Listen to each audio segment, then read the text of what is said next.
पहिल्यांदा तर मी वाडी हॉस्पिटलच्या सगळ्या टीमचं मनापासून अभिनंदन करेन.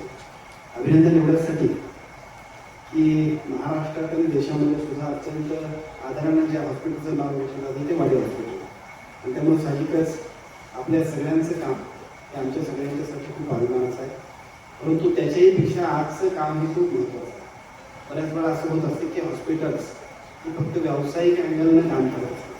म्हणजे ज्यावेळेला व्यावसायिक अँगलनं आपण काम करत असतो त्यावेळेला त्याच्यामध्ये सेवा भावापेक्षा सुद्धा व्यवसायाकडे अधिक प्राधान्य असतं.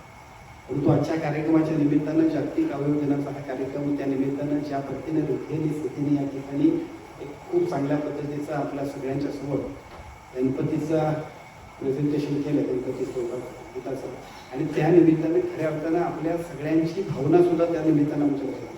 मला वाटते मराठी सगळ्यांना समजते. ओके, तर सगळेच गप्प राहिले तर मला थँक्यू.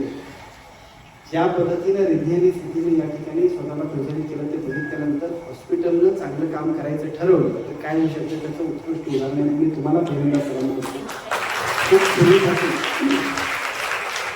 खूप पूर्वीपासून वाडी हॉस्पिटलचं नाव आहे.